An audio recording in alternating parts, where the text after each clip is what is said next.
Hello everyone, welcome to cinema और मैं। तो आज मैं जिस मूवी को एक्सप्लेन करने वाली हूँ उसका नाम है इकबाल। इस मूवी में हम एक ऐसे लड़के की कहानी देखेंगे जो बचपन से ही गूंगा और बहरा होता है और एक गरीब फैमिली से बिलोंग करता है। लेकिन इसके बावजूद भी वो अपने क्रिकेटर बनने के सपने को कैसे पूरा करता है, ये हम इस मूवी में जानेंगे। चलिए शुरू करते हैं। मूवी के स्टार्ट में हम इकबाल को देखते हैं जो देर तक सो रहा होता है और उसके पापा उसे जगा रहे होते हैं। इकबाल बचपन से ही बोल और सुन नहीं सकता है। वहीं इकबाल के पापा एक किसान हैं। फिर इकबाल के उठने के बाद इकबाल की माँ उसे खाना देती है और उसके बाद इकबाल अपनी भैंसों को लेकर उन्हें चराने के लिए चल देता है। फिर इकबाल भैंसों को एक जगह बांधकर बॉलिंग की प्रैक्टिस करने लगता है क्योंकि इकबाल को क्रिकेट खेलने का बहुत शौक है। फिर प्रैक्टिस करने के बाद इकबाल जब घर जाने वाला होता है, पर उससे पहले इकबाल एक आदमी को जगाता है जिसका नाम मोहित होता है। मोहित हमेशा शराब पीकर किसी न किसी खेत में ही पड़ा रहता है। इसके बाद इकबाल घर जाने की बजाय पास के ही क्रिकेट एकेडमी में प्रैक्टिस कर रहे प्लेयर्स को छुप के देखने लगता है। तभी इकबाल की बहन खदीजा स्कूल से वहाँ आती है तो इकबाल उस पर देर से आने के लिए इशारों में गुस्सा करने लगता है क्योंकि खदीजा इकबाल को उन प्लेयर्स और कोच की बात सुनकर इशारों में समझाती थी, क्योंकि इकबाल तो बोल और सुन नहीं सकता इसलिए। फिर जब उन प्लेयर्स की क्रिकेट प्रैक्टिस ख़त्म हो जाती है तो दोनों भाई बहन घर आ जाते हैं। घर पर आते ही वो लोग देखते हैं कि इकबाल की मौसी आई हुई हैं उनसे मिलने के लिए, और वो इकबाल और खतीजा के लिए नए कपड़े भी लाई हैं क्योंकि इकबाल के घर की माली हालत ठीक नहीं थी। पर इकबाल वो कपड़े नहीं लेता क्योंकि उसका मानना था कि जब वो भी उनको कुछ दे पाएगा तभी वो कपड़े लेगा। इसके बाद रात में इकबाल के पापा उसे डांटने लगते हैं, ये कहकर कि अपनी मौसी के बेटे को देखो, वो कितना पढ़ता लिखता है और तुम सिर्फ क्या करते हो, सिर्फ खाते हो और सोते हो। इकबाल के पापा इकबाल को अपने साथ खेतों में काम करने के लिए बोलते हैं तो इकबाल उनसे कुछ समय मांगता है इशारा करके।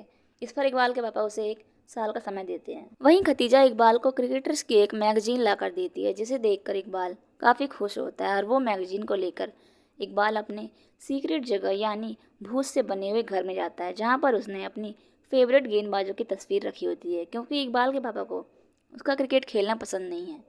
फिर अगले दिन इकबाल फिर से क्रिकेट एकेडमी के प्लेयर्स को प्रैक्टिस करते वक्त छिप के देख रहा होता है तो खतीजा उन प्लेयर्स के कोच को लेकर वहाँ आ जाती है। खतीजा ने कोच को इकबाल के बारे में सब बता दिया होता है कि मेरे भाई को क्रिकेट खेलने का बहुत शौक है और वो बहुत अच्छी बॉलिंग करता है। फिर कोच इकबाल और खतीजा को एकेडमी में बुला लेते हैं इकबाल का टैलेंट देखने के लिए कि वो कैसी बॉलिंग करता है। पहले तो इकबाल थोड़ा नर्वस होकर अच्छी बॉलिंग नहीं कर पाता तो उसकी बहन उससे कहती है कि तुम इन प्लेयर्स को भैंस से समझो और आराम से खेलो उनके साथ। इसके बाद इकबाल अच्छी बॉलिंग करने लगता है जिसे देखकर कोच इकबाल को अपनी एकेडमी में प्रैक्टिस करने के लिए परमिशन दे देते हैं।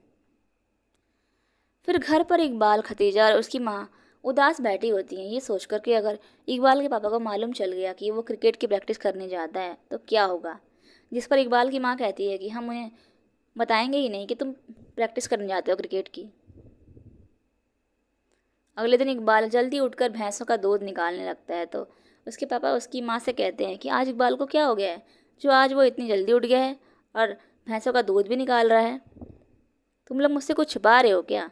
इस पर इकबाल की माँ कहती है कि आपने उसे 1 साल का समय दिया है इसीलिए वो आपको खुश करना चाहता है। इसके बाद इकबाल खतीजा के साथ क्रिकेट एकेडमी पहुंच जाता है जहां पर कोच इकबाल का इंट्रोडक्शन सारे प्लेयर्स से करवा देते हैं और सबको ये बता देते हैं कि इकबाल गूंगा बहरा है इसीलिए सभी इस बात का ध्यान रखेंगे। फिर इकबाल वहाँ प्रैक्टिस करना स्टार्ट कर देता है। अगले दिन इकबाल जानबूझकर अपने पापा के सामने देर तक सोने की एक्टिंग करता है ताकि उन्हें उस पर शक ना हो कि वो क्रिकेट खेलने जाता है। और फिर अपने पापा के जाते ही इकबाल क्रिकेट की प्रैक्टिस करने के लिए रनिंग करने चला जाता है।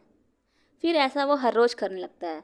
अपने पापा के जाने के बाद घर से क्रिकेट की प्रैक्टिस करने के लिए निकल जाना और उनके आने के बाद घर वापस आ जाना। फिर इकबाल की मांग उसे वाइट शर्ट और पैंट देती है ताकि वो भी बाकी प्लेयर्स की तरह यूनिफॉर्म में प्रैक्टिस कर सके। फिर इकबाल क्रिकेट एकेडमी में प्लेयर्स के साथ कोच की बात सुन रहा होता है तो कमल नाम का प्लेयर इकबाल के नंगे पैरों की तरफ काफ़ी ध्यान से देख रहा होता है क्योंकि गरीब होने की वजह से इकबाल बिना जूतों के ही क्रिकेट खेलने की प्रैक्टिस करता था। फिर कोच कमल को इकबाल के पैरों की तरफ घूरते हुए देख लेते हैं और उसे ग्राउंड के 2 चक्कर लगाने को कहते हैं, वो भी बिना जूतों के। फिर इकबाल अब अच्छे से प्रैक्टिस कर रहा होता है एकेडमी में कोच की गाइडेंस के अंदर। इसके बाद एक दिन जब इकबाल प्रैक्टिस कर रहा होता है तो कमल उससे बोलता है कि अबे वो गूंगे बहरे, तू अपनी और अपनी बहन की सड़ी शक्ल लेकर यहाँ से फूटता क्यों नहीं है। ये बात खतीजा सुन लेती है और कमल से कहती है कि शायद तुम भूल गए हो कि मैं सब सुन सकती हूँ, और अगर तुम इतना धीरे बोलोगे तो इकबाल भाई भी सब समझ जाएगा। फिर इकबाल वहाँ पर तो कमल को कुछ नहीं कहता, पर जब कमल बैटिंग कर रहा होता है तो इकबाल उसे ऐसी बॉल डालता है कि कमल के सिर पर चोट लग जाती है। कमल को चोट लगने के बाद उसके फादर कोच से मिलने आते हैं और कमल के फादर की वजह से कोच इकबाल को अपनी एकेडमी से निकाल देते हैं, ये कहकर कि कमल के फादर इस एकेडमी को चलाने में मदद करते हैं और उन्हें मैं नाखुश नहीं कर सकता। इकबाल कोच से माफ़ी मांगता है और उनसे एक और चांस मांगने लगता है, पर कोच उसे जाने के लिए बोल देते हैं। यहाँ पर आप समझ सकते हैं कि इस दुनिया में गरीब होना कितना बुरा है, और सिर्फ टैलेंट होने से कुछ नहीं होता, आपके पास एक अमीर बाप भी होना चाहिए। इसके बाद इकबाल और खतीजा मायूस होकर घर आ जाते हैं और खतीजा तो अपनी माँ के गले लगकर रोने भी लगती है। इकबाल भी अब बहुत उदास रहने लगता है प्रैक्टिस छोड़ने के बाद, और गुस्से में वो सारे बॉलर्स की तस्वीर जला देता है, क्योंकि उसे लग रहा था कि उसका क्रिकेटर बनने का सपना अब टूट गया है। तभी इकबाल एक तस्वीर में उसी शराबी आदमी मोहित की तस्वीर देखता है कोच के साथ, क्योंकि मोहित भी पहले एक क्रिकेट प्लेयर था और उन्होंने क्रिकेट खेलना छोड़ दिया था किसी कारण से। फिर अगले दिन इकबाल मोहित के पास जाकर उसे वह तस्वीर दिखाकर पूछता है कि ये आप ही है ना। फिर पहले तो मोहित इनकार करता है, लेकिन फिर मान जाता है कि ये मैं ही हूँ। इकबाल मोहित को कहता है कि क्या आप मुझे बॉलिंग करना सिखाएंगे, जिस पर मोहित मना कर देता है। फिर इकबाल रोज़ मोहित के पास जाकर उनको मनाने की कोशिश करता है उसे बॉलिंग सिखाने के लिए। फिर मोहित मान जाता है इकबाल को बॉलिंग सिखाने के लिए। फिर अगले दिन इकबाल और खतीजा खेत में मोहित का इंतज़ार कर रहे होते हैं। फिर जब मोहित नहीं आता तो वो दोनों मोहित को ढूंढते हुए उनके घर पहुंच जाते हैं, जहां पर मोहित शराब पीने की वजह से बेहोश पड़े होते हैं। तो इकबाल और खतीजा उन्हें हॉस्पिटल ले जाते हैं। इसके बाद मोहित इकबाल को प्रैक्टिस करवाना स्टार्ट कर देते हैं, पर मोहित प्रैक्टिस में कभी कभी शराब पीने लगते हैं, जिससे इकबाल मोहित की शराब की आदत छुड़ाने के लिए रोज़ सुबह मोहित को अपने साथ ही रनिंग करवाने लगता है। प्रैक्टिस करते वक्त खदीजा फिर से इकबाल की बातों को इशारों में मोहित को समझाने लगती है, ताकि इकबाल और मोहित एक दूसरे की बातों को समझ सके। प्रैक्टिस करते वक्त मोहित इकबाल से कहता है कि बॉलिंग करते वक्त हर बॉल पर स्टंप उड़ाना ज़रूरी नहीं है, क्योंकि कोई ना कोई तो होगा जो तुम्हें रोक लेगा। तुम्हें ऐसी बॉलिंग करनी है कि बैट्समैन तुम्हारी बॉलिंग को समझ ही ना पाए, तभी तुम अच्छे प्लेयर बन पाओगे। इसके बाद ये लोग भैंसों को फील्डर्स के रूप में इस्तेमाल करते हैं, ताकि इकबाल और अच्छे से प्रैक्टिस कर पाए। और इकबाल ने अपनी सभी भैंसों का नाम फेमस बॉलर्स के नाम पर रखा था, जैसे कपिल देव, बालाजी, हरभजन सिंह। प्रैक्टिस करते वक्त इकबाल के पैर में चोट लग जाती है, तो मोहित बिना इकबाल की जानकारी के उसके घर जाते हैं इकबाल को जूते देने के लिए, जहाँ पर मोहित को इकबाल की माँ मिलती है। मोहित इकबाल की माँ को वो जूते दे देते हैं और कहते हैं कि इकबाल को मत बताइएगा कि ये जूते मैंने दिए हैं, नहीं तो वो जूते नहीं लेगा। तो इकबाल की माँ मोहित से कहती है कि मेरा बेटा नेशनल टीम में खेल तो पाएगा ना, अगर ऐसा नहीं हुआ ना तो मैं आपको जान से मार दूंगी। तो मोहित कहता है आप फिक्र मत कीजिए, आपकी बेटी मुझे पहले ही धमका चुकी है। फिर अगले दिन इकबाल वो जूते पहनकर प्रैक्टिस करने जाता है। फिर मोहित रणजी टीम के सिलेक्शन के बारे में पढ़ते हैं, जहाँ पर जाने के लिए इकबाल की माँ इकबाल के पापा से झूठ बोलती हैं कि वो इकबाल और खतीजा के साथ अपनी बहन के घर जा रही हैं। फिर मोहित इकबाल, खतीजा और उनकी माँ के साथ रणजी टीम के सिलेक्शन में पहुंच जाते हैं। वहाँ पर मोहित को इकबाल के पहले कोच भी मिलते हैं, और ये दोनों एक दूसरे को पहले से ही जानते थे, क्योंकि मोहित भी पहले उसी कोच के अंडर प्रैक्टिस करते थे। मोहित वहाँ पर सिलेक्टर से इकबाल के लिए थोड़ा टाइम मांगते हैं, ताकि वो लोग इकबाल को भी सिलेक्ट कर सकें उसकी बॉलिंग देख के। इकबाल की बॉलिंग देखकर सिलेक्टर्स खुश तो होते हैं, पर उसे सिलेक्ट नहीं करते, बल्कि उसकी जगह कमल को सिलेक्ट कर लेते हैं कोच के कहने पर। फिर सिलेक्टर्स इकबाल को रणजी टीम की सबसे कमज़ोर टीम यानी आंध्र प्रदेश की टीम में सिलेक्ट कर लेते हैं, जिससे इकबाल और उसकी माँ बहुत खुश होते हैं। इसके बाद जब इकबाल अपनी माँ और खतीजा के साथ घर आता है तो उसके पापा उन पर गुस्सा करने लगते हैं, क्योंकि उन्हें पता चल गया था कि इकबाल क्रिकेट टीम के सिलेक्शन के लिए गया था और वह क्रिकेट खेलता है। इकबाल के पापा इकबाल को क्रिकेट छोड़कर खेतों में काम करने के लिए बोलते हैं। फिर जब इकबाल नहीं मानता तो वो इकबाल के जूते और यूनिफॉर्म जला देते हैं, जिसके बाद इकबाल को मजबूरन अपने पापा के साथ खेतों में काम करना पड़ता है और वह क्रिकेट की प्रैक्टिस करना भी छोड़ देता है। जब इकबाल क्रिकेट की प्रैक्टिस पर नहीं जाता तो मोहित इकबाल के घर उसके बारे में पूछने आता है कि वो प्रैक्टिस पर क्यों नहीं जा रहा है। तो इकबाल की माँ मोहित को अपने घर आने से मना कर देती है और कहती है कि इकबाल के पापा को मालूम चल गया है कि वो क्रिकेट खेलता है और वो नहीं चाहते कि इकबाल क्रिकेट खेले। उन्हें इकबाल का क्रिकेट खेलना पसंद नहीं है। अब इकबाल उनके साथ खेतों में काम करता है। ये सुनकर मोहित को गुस्सा आ जाता है और वो अपने घर जाकर जितनी भी शराब की बोतलें उन्होंने छिपाई होती हैं शराब पीने के लिए, वो फेंक देते हैं। इसके बाद मोहित इकबाल के पापा को समझाते हैं कि इकबाल एक अच्छा खिलाड़ी है और वो आगे बहुत अच्छा कर सकता है, बस आप उसे खेलने की इजाज़त दे दीजिए। पर इकबाल के पापा तो ठहरे कोल्लू के बैल। उन्हें मोहित की बात समझ नहीं आती और वो मोहित से कहते हैं कि मेरा बेटा क्रिकेट नहीं खेलेगा, वो मेरे साथ खेतों में काम करेगा रोजी रोटी कमाने के लिए। लेकिन मोहित भी कुछ कम नहीं होते, वो भी हार नहीं मानते और इकबाल को रोज़ रात को प्रैक्टिस करवाने लगते हैं। इस तरह इकबाल के पापा को पता भी नहीं चल पाता कि वो रोज़ क्रिकेट की प्रैक्टिस करता है। इसके बाद इकबाल रणजी मैच खेलने के लिए घर से निकल जाता है अपने पापा को बिना बताए। इकबाल आंध्र प्रदेश की टीम में होता है रणजी मैच में और वो काफ़ी अच्छी बॉलिंग करता है, जिससे आंध्रा की कमज़ोर टीम अपना पहला मैच जीत जाती है। और इसी तरह इकबाल की बॉलिंग के दम पर आंध्रा की टीम मैच जीतने लगती है और इकबाल की माँ और खतीजा उसके बारे में अखबार में पढ़ते हैं कि वो अच्छा खेल रहा है। फिर मोहित इकबाल की माँ को फ़ोन दे देते हैं ताकि इकबाल अपनी माँ से फ़ोन पर बात कर सके। इसके बाद इकबाल की टीम रणजी मैच में फाइनल्स में पहुंच जाती है। तो इकबाल मोहित से कहता है कि वो इकबाल की माँ को उसका मैच देखने के लिए यहाँ बुला लें। इकबाल की माँ इकबाल का मैच देखने के लिए रात को चुपके से घर से निकलने लगती है, पर इकबाल के पापा उन्हें रोक देते हैं।